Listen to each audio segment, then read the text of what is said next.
Sound it out. What's the first three letters say? What's the first three letters? Act. It turns two words into one word. Sharita Jones is a hands-on mom. That's what you said. She felt her daughter Christiana was doing well in her last school, especially after all the time away from the classroom during the pandemic.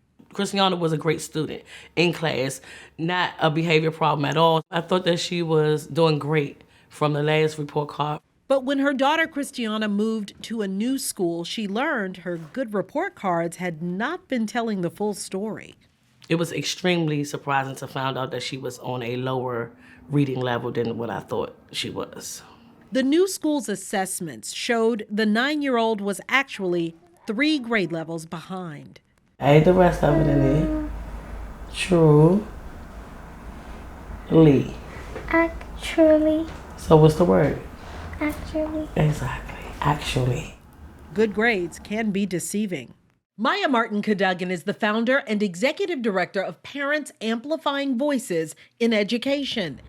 What we actually know is that many kids are not on grade level, and that grades are oftentimes reflecting things that are not just about academics. They're reflecting behavior, attendance, participation. In fact, there's a dramatic disconnect with parents when looking at their own kids on how much academic learning has suffered since the end of the pandemic.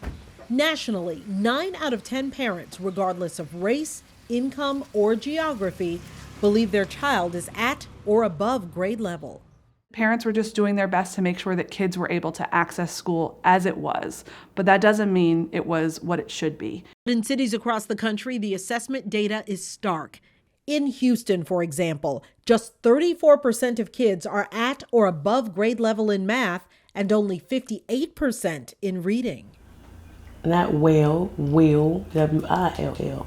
So, what should parents do?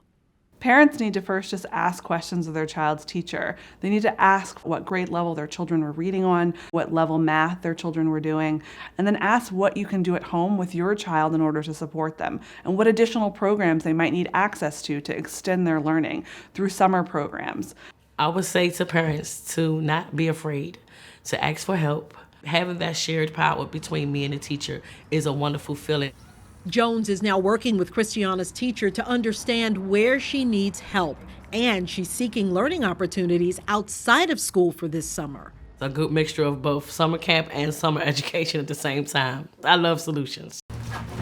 Parents understand that the school day is not just 8 to 4, it's 24/7. All the time, 7 days a week, because that's really when kids are learning and applying the learning that they have in the classroom to the real world. There have never been more resources available than right now to help kids get back on track. I wish I knew sooner about Christiana's education. Then I would have been able to do other things to help. I'm glad that I'm finding out now because it is still time to be able to fix everything. There's no sign of his ending. Of this ending. I didn't see that. Of this ending.